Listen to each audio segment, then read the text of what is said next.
Welcome back, Red Devil sports fans. My name is Dom Fusco, alongside, as always, Sammy St. Jean and Sam Glavin. And this is Speak of the Devils podcast, sponsored by our favorite restaurant in Carlisle, The Grazery. And today we've got a jam-packed episode. We've got our NFL top 10 mock draft in honor of the draft coming up this coming Thursday, and which I guess this episode will release Thursday, right? Thursday. Yeah, it should be on that day. So. We'll hopefully get it out on that day, so you can tell Hopefully us if we're wrong the following day. Yeah, exactly. So we're going to do that up. You guys can tell us how poorly we did, because I'm sure we'll all do pretty bad based on our past judgment. And we also have a great interview with Austin Morgan, a Red Devil baseball alumni, former teammate of Sam's. Yep. And then we got some fun stuff planned for the third segment as well. And we'll also talk some Dickinson sports as always. So guys, great to talk to you again, as always, my fellow co-host here. So let's start with you, Glavin. Let's start with you. Who is your top 10, or not your top, who is your number 10 pick to kick us off here? Number 10 pick is going to be from the Dallas Cowboys, and they're going to be picking Patrick Surtain the second. I don't think he's going to drop for the Eagles all the way to 12. But, yeah, I think they need to round out that defense a little bit better, and they need to start at the defensive back position, and I think they're going to take Surtain out of Ohio State. I have the exact same thing. He would join the backfield with a former Alabama teammate in Diggs, and I haven't seen a single mock draft where he's not being taken by the Cowboys. So unless, say, for whatever reason, because of the quarterback chaos that may happen, like Pitts or maybe Chase falls to 10, it's the only thing I can maybe see them considering. I don't even think they take Chase. I think they take Surtain. So, yeah, I also have Surtain.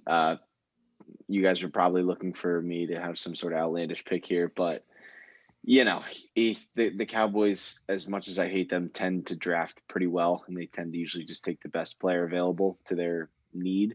So, Makes sense. Unfortunately, that is pretty much always the case. Number 9, the Denver Broncos, for me, are going to be drafting another defensive back from the SEC, J.C. Horn. A lot of guys are talking about him falling to 12 and even past 12. I think a bunch of guys that I work with at the Liberty Line want to draft J.C. Horn at the 12 spot for the Eagles, but I think he's going to go a little earlier. He's been shown out of his pro days, and he looks really good on film, and he looks like he's going to fit in pretty well with Denver. So I'm going with him at number 9. Yeah, I honestly think Denver needs to do something with their quarterback situation. I don't think there's going to be a quarterback left in 9. So unless they trade up, say, with maybe the Falcons or the Lions or something like that, because I don't think Drew Lock's the answer. But hypothetically, at 9, I actually had them taking Devonta Smith, because I really think pairing a former Alabama wide receiver teammate with why am I blanking on his name? I just looked at Jerry it. Jeudy. Jerry Jeudy would be a great idea for their wide receiver core, even if they don't necessarily have their answer at quarterback. Yeah, they also have KJ Hamler too, so that would be a ridiculous 3. And I'm actually going to go with, I think I had this in my top 5 of quarterbacks, but I'm going to have the Broncos taking Trey Lance. If he falls to 9, I'm going to have them taking Trey Lance. For whatever reason, I just looked at the Broncos, and I just, like, Trey Lance was the first thing that came to mind, and I think he would fit in pretty well there. So, we'll see. Yeah. So at the number 8 pick, the Carolina Panthers, they're kind of in rebuild mode right now. I'm going to have them take an offensive lineman. It's going to be Rashawn Slater out of Northwestern. I don't know too much about him. I just know that he's one of the higher ranking offensive linemen in the draft this year, and so that's where he's going. He's going to the Panthers this year for me. As a Colts fan, I want all the offensive linemen to fall as far as possible. So, but I definitely could see that happening. I honestly had the Panthers taking Jamar Chase just because I had him falling to 8, just to see, just because it was best available. I think he's the 3rd highest rated prospect in this draft. So that was why I had them go with Chase. I have them taking an offensive lineman as well, but I have taken Christian Darrisaw from Virginia Tech. And I've actually seen him up and down draft boards. I've seen him as high as like 5 or 6, and I've seen him as low as the late teens.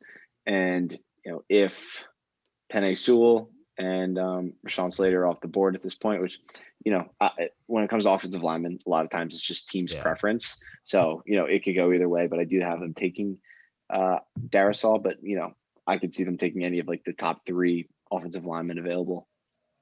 Yeah, splitting hairs when it comes to offensive linemen. The number 7 pick is going to be for the Detroit Lions, and I have them taking the Penn State linebacker Micah Parsons. They need to work on their defense a lot, and then Micah Parsons is an absolute beast. I think that he's probably going to go to the Lions just because they need a guy who can control a defense from the middle of the field, and hopefully they can probably win some games finally with a good defense around them. So yeah, I got the Lions taking Parsons. So I had a real tough time with deciding, because I think one of these teams between the Lions and the Panthers are going to trade their pick to someone to get a quarterback. And I had a tough time deciding who was going to do it. I originally slotted the Lions in, and I think Trey Lance will be the pick there. I don't necessarily know who, maybe the Patriots. But of course, after I make this list, someone comes out with the Panthers working out a deal with, they're starting at least with the groundwork of a deal with the Patriots for that pick. So there's a chance I'm slightly wrong already. So yeah, this one was tough for me, and you look at the top 10, 9, 10, 11 picks, and it's a lot of mock drafts have a lot of offensive players, and it's not a top heavy defensive class. So, they could essentially get at 7, get the best defensive player in the draft. And I think, Dan Campbell he's obviously a defensive guy. I think he could do that, but I have them taking Jamar Chase and pairing him with in the backfield. They have DeAndre Swift, and they need somebody for Jared Goff to throw the ball to. And I don't know, is Kenny Galladay still? Is he still on the line? Yeah, he's still there. I think so. He's still there. Yeah. Okay, so if he's able to stay healthy, and then Jamar Chase on the outside, those two with DeAndre Swift in the backfield could be pretty solid threat. Yeah, I don't think Jamar Chase is going to be falling to the Lions. I think they're actually the Dolphins with this pick, the 6th pick, are going to take Jamar Chase. They need to start building an offense around Tua. I think I think Jamar Chase is definitely the guy to start doing that with. I think he's the best receiver in the draft. And then I would say Devontae Smith, but it sounds like he's going to be falling a little bit. Just because of how well Kyle Pitts has been doing recently. But yeah, I think they need to start building an offense around Tua, and the Miami Dolphins are going to be taking Jamar Chase, and they cannot go wrong with that. I feel like with the top 3 receivers with Waddle, Smith, and Chase, there isn't really a right choice. It's just who you think better fits your system. I mean, you got undersized Smith with speed. I mean, you really can't go wrong necessarily. I actually have the Dolphins taking Pitts at 6. I have him falling just because I think there's going to be an absolute mess of quarterbacks in the top 4. So, I mean, best available at 6. You can't really refuse or pass up on Pitts at 6. Yeah, I like that. A lot of these guys who, they go low as outside of the top 10, and then they hop into the top 5 for some of them. But I'm going to go for the Dolphins. I'm going to go Penei Sewell.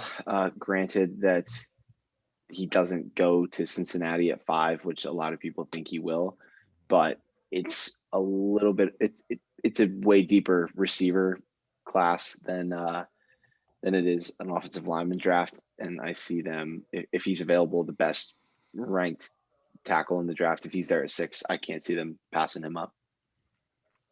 Yeah, I have Penei Sewell for the Bengals, taking him at number 5. I just think they need to start building that offensive line for Joe Burrow so that he doesn't get hurt again like he did last season. If they don't draft an offensive lineman, then I don't know what they're doing, because they clearly hate Joe Burrow, because they need to protect him because he's the future of their franchise. Yeah, I have Sewell. I completely agree. If they don't grab him a tackle, then I'm completely lost. I think Sewell is good enough to be taken before 5 even. I think he's really good, but I see him as a perfect fit. I don't see why they wouldn't take Sewell. Yeah, I have them taking an offensive lineman as well, but I have them taking Slater. And I do think Penei Sewell is the best offensive lineman in the draft, but for whatever reason, I could see the Bengals grabbing Slater because he is I would say he's a better pass protector than he is a run blocker, and they want to protect Burrow. So I would say, I would have them taking Slater there. There you go. And then we're all the way up to the number 4 pick, and the Atlanta Falcons have that one for now. And I'm going to have them taking Kyle Pitts, the tight end out of Florida. I think that they're going to try. I think Arthur Smith is going to try and rejuvenate Matt Ryan maybe for one last run. And they need to do that by putting some more talent around him. And then it'll be a pretty sick wide receiver core with Julio Jones and Kyle Pitts there. So, and he'll probably bounce around between like the outside receiver and maybe some tight end as well. So he's a very versatile player, and he's going up on the draft boards real quick. Yeah, so I consider the Falcons a top 10 pick next season, considering they currently can't even afford their own roster. If they drafted all their players currently with all their picks, they could not afford to pay them. So I definitely see them making a lot of moves or trying to clear up space somewhere. And I don't know if it'll be a trade at 4 necessarily, but I don't think they're going to need to draft someone that'll make them compete now. So I have them taking Fields. I could see this be a trade. I could see them kind of trying to move this one, but I also think Matt Ryan's getting old. They have no reason to really get a win now player.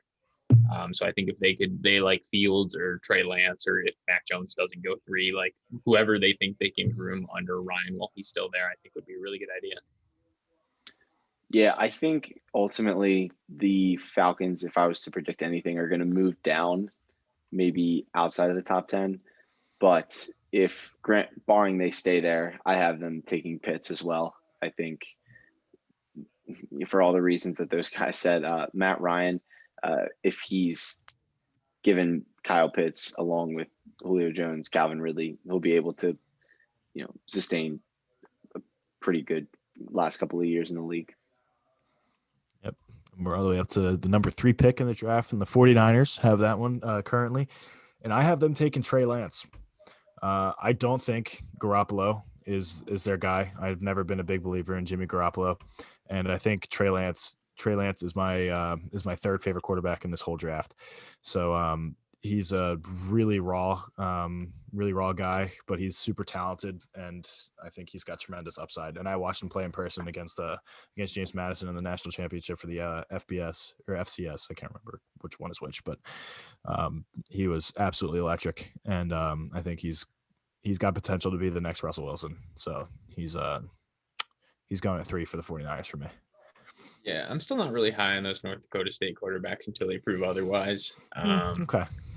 But at number 3, I have Mac Jones, and this one's because of Kyle Shanahan. From what like everyone is saying, Coach Shanahan's in particular is on Mac Jones, whereas the front office is kind of leaning towards Trey Lance, and I don't see them trying to, go against their head coach, who's one of the better offensive minds in the NFL.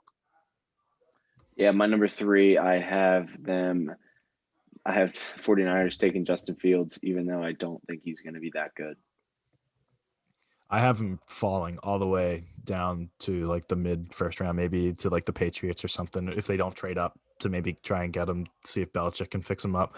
But I am not high on Justin Fields, and I've said that a bunch of times on this show. So we're at the number 2 pick, obviously the New York Jets, and they need a quarterback, and they're going to be taking Zach Wilson out of BYU. I think Sam Darnold would have been fine, but clearly they don't want that. So Zach Wilson is going to be the next quarterback for the New York Jets. I don't think at any point the Jets have set up Darnold for success, so I could see him doing pretty well for Carolina if they put the right team around him. I thought the Colts could consider that option had that deal not really worked out with the Eagles, but you guys basically gave him to us for free. So you have your own North Dakota State quarterback. Exactly, that I am still not sold on. But yeah, I mean the Jets have been tied to Wilson pretty much since his pro day, and there hasn't really been any other mixed reports or anything like that. So I feel like they're probably going to Wilson. Yep, Wilson, number 2. Wilson, number 2. And then number 1, Jacksonville Jaguars. I have Trevor Lawrence. I mean, that's pretty much every single mock draft that there is. I don't think I've ever seen one without him at number 1. Yeah, Trevor Lawrence going to the Jags for Urban Meyer. Yeah, I got them taking Ian Book. I'm just kidding. They're going with Trevor Lawrence. Yep. Nothing special here from me, boys. We should have gone top to bottom. It might have been more eventful because those top 2 picks were like, yeah, so yeah, it wasn't predictable. really. That was pretty anticlimactic, but it works. It works anyways. Anyway, so there's our mock draft. You can rip us for it, or Praise us if compare you feel your like it. compare yours to ours, and we'll see how it goes. But we're gonna move on to segment 2 here and our interview with Austin Morgan. Healthy, not boring. That's not just the motto of the Grazery, but it is also their promise to you. Visit the Grazery today and indulge on fresh Mediterranean-inspired salads, sandwiches, and soups, among other great options on a menu that serves both breakfast and lunch. Eat in or take out. No reservation needed here, so hurry on down to 156 West High Street, just yards from the campus, and enjoy a fresh and feel healthy meal today. All right, everybody. We are joined by a very special guest. We've got Dickinson baseball alum Austin Morgan in the house. The legend, Austin. Appreciate you joining us. How you doing today, brother? Doing good. I'm excited to be joining you guys. For sure. Well, like I said, we appreciate you coming on. We appreciate your time. So you have actually stayed involved in the game a little bit now. Tell us a little bit about what you're doing, what you've done after you graduated, and how you stayed involved with baseball. Yeah, so it's been fun. I was able to, right out of college, a fellow alum, Matt Cal, his older brother actually manages and operates a baseball facility in Newtown Square on deck training center. And I was able to bring to him an idea that I wanted to create, just your classic kind of showcase team and create a culture that maybe was a little different than what typical showcase teams are today. So brought that idea to him, was able to, slowly create one team and one turned into two. And now 2 could turn into, 3 or 4, we're thinking by the fall. So it's been fun to see the development of that. But throughout the summer, I got to experience the coaching side of things and kind of helping kids get recruited into college. Was able to have a kid from Haverford School, Grayson Walker, who's coming to Dickinson, and he's committed as a pitcher. So it was a cool experience. But throughout that, was able to make a lot of relationships with people that I didn't know before, hadn't worked with, weren't actively recruiting me when I was in the process.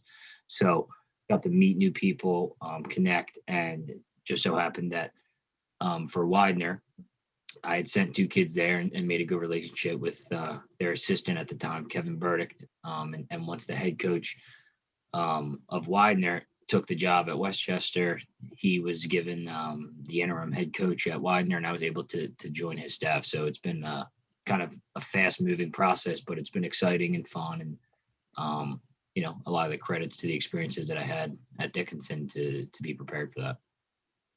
Yeah, so that was sort of my next question, Austin. I was just going to ask you, what did you take from Dickinson or Dickinson baseball more specifically that helped you after you graduated to start those new teams and then get into the assistant coaching job? I would say probably the biggest thing is understanding relationships. I think that specific to Dickinson baseball, they do a really good job of building relationships with players and people and understanding it's people first. If you can create good relationships with people, you can build trust, and trust is the foundation of anything good in life and in sport specifically. So I think understanding that, I've been able to take that into a lot of things that I've done, specific to baseball and coaching, is to just build trust with people and let them know that you truly care about them and the players and the program that you're with. And parents and kids, they like that. That's all the players want. And I think knowing that as a player, like, all you want is to know that the people above you care about you and about your success and about the team's success. And I think if you can take that and pivot that into something over long term, success will typically follow you. I guess I want to go to the other side of the coin and talk about your academic experience here at Dickinson and how it prepared you. Because I feel like when you go to a liberal arts school, your degree is so much more flexible. You're not necessarily tied to whatever you majored in. So I kind of want to ask you what your major was at Dickinson and how that has applied to your professional life so far. Yeah, no, that's a really good point. So I was an international business and management major. Haven't necessarily used international business in any facet, but definitely the experiences that I had, Steve Erfley, Mr. Professor Erfley. The name escapes me a little bit, but tough classes, managerial decision making. Working through Excel. Now for my day job, I'm working with discounted cash flow analysis and direct capitalization of properties. And being able to navigate that course has definitely made it easier for me to just, be able to work through high level, formulas in Excel and get to the bottom line, which is the valuation of property. So I think that has helped me in my day job. And then going off of that, taking the leadership course that they have was huge for me to understand the different ways of being a leader and how you can, A, lead in different ways, but B, like different people are receptive to different leadership styles, understanding the person. And like, not everyone wants to be yelled in their face. Not everyone wants to be coddled, but some people do want that. And you have to understand that how you lead isn't just a singular way. You have to be able to do it in multiple different ways within one time. Sometimes you have to be able to turn your left and lead someone one way and turn your right and lead someone the other way. And I think, again, it just all circles back to trust. And, with even teachers at Dickinson, right? Like if you know and trust that they're looking out for your best interest to make you better and prepare you for life, that's all you can ask as a student. And that's going to give you the confidence that you need to succeed in that course. Yeah, at Dickinson, obviously we have a very prominent study abroad program, and you were able to go to Bologna, Italy, study for a semester there. It's up for debate, whether people think that studying abroad is the way to go as a student athlete, because you lose that off season, you lose some of that time with the team. Talk about a little bit about your experience. Did it help you? Do you think it held you back a little bit at all? So just talk about your experience as a student athlete and spending an entire semester away from baseball for the most part.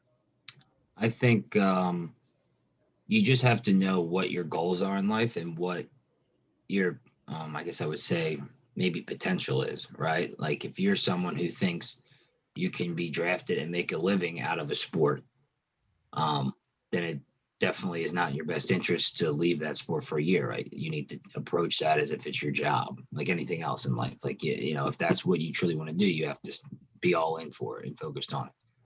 I think, and it's a conversation I have with guys when I'm working the recruiting process for them in the summertime of choosing their school. It's, what do you want out of it? Like, what do you want out of your college experience? And, be true and honest to yourself about, if you're not someone who's going to further that career in that sport past college, then taking 4 months to do something you'll never have another chance to do would be stupid. Right. So, and I think you choose a school like Dickinson going into it expecting, hey, I'm probably going to study abroad unless, the 0.0001% chance happens that I develop so much that I could make a living out of a sport. So I would say that it's less about making the decision once you're there. It's really the decision going into it. Like, okay, I'm choosing Dickinson. One of the big selling points is that it is a great study abroad school. Am I going to make sure I maximize that opportunity? If the answer is no, then, that may take away from a reason why you would even want to go to Dickinson, right? Does it really make sense to go to that school if there's another school similar to it where they have something else?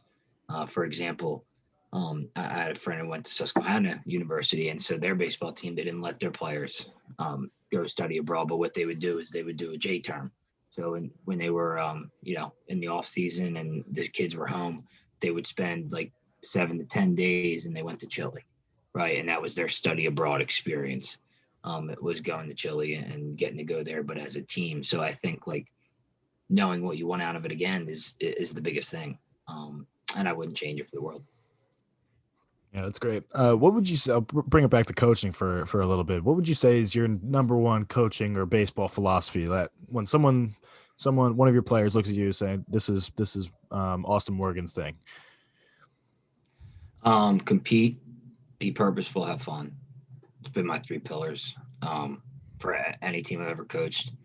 I think if you have a competitive edge, if you do everything with a purpose, and if you enjoy and have fun doing it, you're probably going to have success. And honestly, any kid I coach, and when I talk to the guys, like, you should carry that into life. Like, I try and do that every day, whether it's my day job, whether I'm coaching, whether you're in a classroom, like, compete with the person next to you, do everything with a purpose. Like, don't be lazy with the things that you do, because how you do one thing's how you do everything. I'm sitting next to my bed right now. I make my bed in the morning, very simple thing. Just make your bed, right? Because it's important. I say, Sammy, your bed's made, you know the deal. Like, just do the little things. Yep. And then, like, have fun, because you only get one life. So just make the most of it and enjoy it. Yeah, absolutely. I guess I kind of want to look at you as a coach, and obviously having played, you gain experiences and you meet a lot of coaches. And I want to know what exactly you took away from, coaches, whether it been from Dickinson, travel ball leading up to your college experience or what have you. How did your own philosophy that you just talked about get influenced by past coaches you've had? I think from every coach that I've had, you always take things you like and things that you didn't like. So you kind of learn, what you would want to do, what you necessarily wouldn't want to do. I think, from my past coaches, the things I learned was that, there's a line between being someone's friend and being someone's coach and, like, mentor and trying to guide them in life. And it's interesting for me, being that I am 24 and there's fifth year seniors on the team who are 23. Right. So I have an interesting perspective at that, but it's like making sure that they understand the line is like, I'm here to be your coach, your mentor, and to help grow you as a young man and as a baseball player. Like, I'm not here to be your friend. Once you graduate, sure. Like, we could be friends. We can get together and do all that kind of stuff. But I feel like that's probably the biggest thing I learned. And then the other biggest thing would just be understanding, like, day to day. And it's something I talked about earlier, was that just that from the player's perspective, like, you just want someone who's going to coach their butt off, I should say. I think, like, if you're a player and you see that your coaches are coaching really hard for you and, like, they're fully prepared, that's going to give you the motivation, right? Like, if you don't feel like your coach is giving you everything he has, how can you expect your players to do the same? So I think, it's reciprocal. So just giving them everything that you have and leaving everything out there, that players will do the same.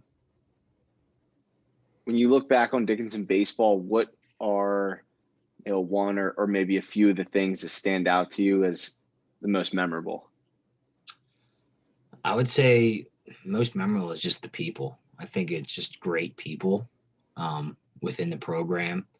And I, like, when once you're done playing something, you never necessarily look back at, like, any specific game or specific moment, but it's just, like, cumulative, like, all the memories that you have together, whether that's, like, being in a van with your buddies after you win 2 games in Florida on spring break and you're going back to the hotel, right? Or if it's, going to support, our one of our Make-A-Wish players on the team.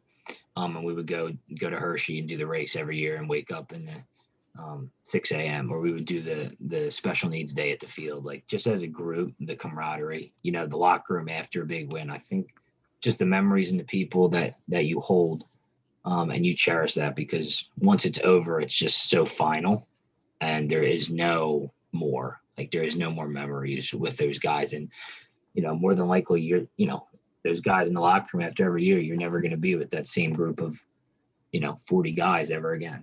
So it's just cherishing every moment that you have and the big wins and, the tough losses and you just learn and grow from everything. But I wouldn't say there's any one specific game-like moment. It's just cumulative.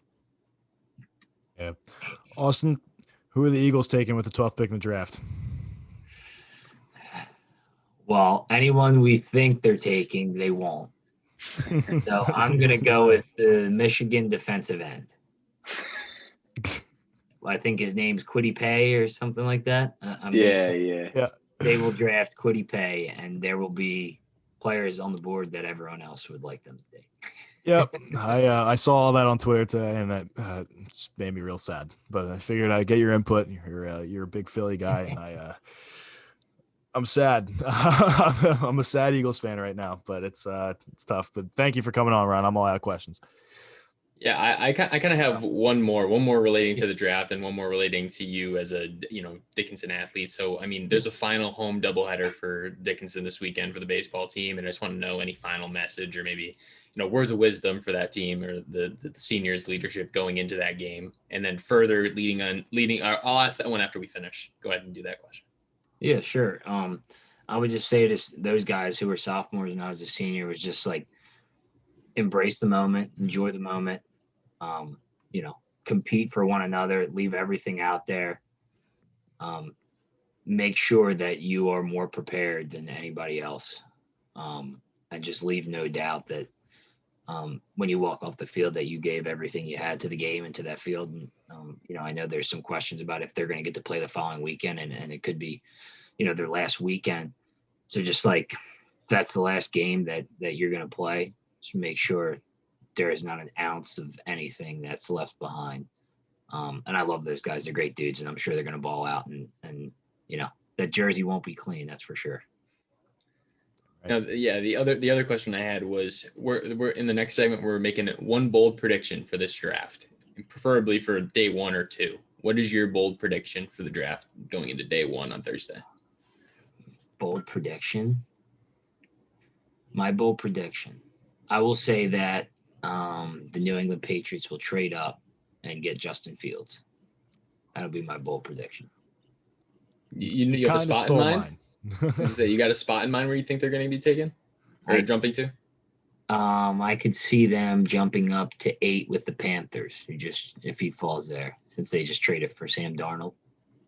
I could see that. No. I like that. I think that's it for me and the rest of these guys. So Austin, really appreciate your time. Best of luck in coaching and everything else that you're involved in. And we're excited to see where you continue to go. Yeah, awesome. Thanks, man. Thank you, guys. I appreciate it. And go Devs. Yes, sir. Complex is something no coach or athlete wants to deal with, which is why every team aims to keep schemes and execution simple, so success is easy to achieve. That's the game plan used by the Grazery right here in Carlisle. Simple ingredients that are both fresh, healthy, and above all, delicious. Healthy, not boring food that is not just good, but good for you, made only from the healthiest and simple ingredients. So come in today and enjoy a great meal made simple at the Grazery, located at 156 West High Street in Carlisle, Pennsylvania. All right, we are back with our third segment. That was a great interview with Austin Morgan. Dude is an absolute legend. Always a good time talking to him and hearing from him. So now in our third segment here, in light of the draft, as we did in the first segment, we are going to do another NFL draft type segment here. So we are going to do a bold prediction for, anyone, basically anything, wild card, just a wild card move we can see happening. So for me, I'm going to stick with something with my birds here, and I think they're going to do something incredibly dumb. Yep. And I think they're going to move up ahead of where they even were. I think they're going to jump up to 4 and take Justin Fields. Please stop. No, I think they're going to trade with the Falcons and take Justin Fields. Didn't I say that on a past episode that they were going to take Justin Fields just to spite Sam? If that happens, I will. I think they're going to move up again. They dropped down. I think they're going to move up. I think they're going to do something incredibly dumb. Just go steal the pick from the Falcons, give their lives away, and take the pick from the Falcons. Yeah, I think Sirianni, the way that he played rock paper scissors with Justin Fields, I think he was really impressed by his rock paper scissors. Oh my God, playing, and so it's gonna really trigger them to want to move up and grab him at 4. So really excited to see that happen. Oh, you're killing me, man. You're killing me. Tell me that's not like out of the question. I mean, yeah, that's something they would totally do, but I just can't. I can't deal with anything like that. Not right before finals week. I just can't deal with the Eagles drafting, especially in the first round. All right. I'm going to go as far away from the Eagles as possible here because I have absolutely no idea what they're going to do. I'm actually going to say that something similar to Austin. I think that the Patriots are going to stay right at 15, and I think Justin Fields is going to fall to them right at 15, and then they're going to take him. They're not going to have to move anywhere. Justin Fields is going to fall to 15 because I think he's that bad, and then Belichick is probably going to make him like the next best quarterback ever, but that's all I got. I like how we ripped Justin Fields apart, but he's still going to be like a top 15 pick at like the worst. Yeah. Like we're calling him bad, but he's definitely like, I just don't see him being an NFL quarterback necessarily. I'm not like, even anti Justin Fields. Like I'm not even an anti. I've always like been like a pretty big Justin Fields supporter, but I just don't think that an Ohio State quarterback is going to be anything special, and because they never do, they never are. Yeah. I completely agree as a Michigan fan, so I think you're right on the money. I also, as a Colts fan, have very little worry about Ballard's ability to draft. So that's definitely a little stress reliever for me, not having to worry about that one. But I guess my bold prediction would be that there's going to be at least 3 trades opening night on the draft. I don't know exactly where they're going to be, and I think maybe 2 of them in the top 10. But I'll make the bold prediction say there's going to be at least 3 trades in the first round. Damn. You have any idea who's going to be trading what and when and where? Well, I mean, I mentioned maybe the Falcons moving out of that spot. That's right. But I mean, they were talking too about possibly even moving Julio Jones. Like they've listened to offers about that. Like they've been listening to offers about everything. And that's simply because they currently, based on their current cap situation, could not afford, I don't think, to sign any, like they're all the draft picks. So they have to make a move. It might not be draft related, but they have to make a move. Could see the Lions moving out because I don't see any difference maker for them. I still don't think they're going to be very good this year. Same with the Panthers. I really don't see them being, a contender just by having, Sam Darnold and maybe a good wide receiver or a new offensive tackle. The Patriots need a quarterback. Cam Newton's not their answer unless they want to wait till next year because they like a prospect coming up. There's just a lot of teams I can see moving up. And especially with the Colts, their philosophy is always, especially the past couple of years, have been drafting, in that second and third round. I could see them moving back. So there's a lot of possibilities in this draft, especially because, some teams feel real confident about what they have and could move back. And some teams, they have needs they need to fill. And that is our bold prediction. All right. Yeah. So we will see what happens the other night. This is going to be an interesting draft. There's so much. It feels like the draft has been going on for like this has just been like the longest. It's one of the most anticipated ones for sure. One of the most anticipated drafts, just because I think about how quarterback heavy it is, how wide receiver heavy it is, and also just people get weird about the NFL draft, man. It's actually amazing how much the draft gets talked about like before the draft actually happens. The NFL is like a bunch of geniuses for marketing it the way that they do. It's absurd. They really do. It's like there's so much anticipation for the draft, like more so even than like, oh yeah, week 1 starting. And it's like, oh, okay. Like the draft is like talking about it in like December, like it's next week. Mm-hmm.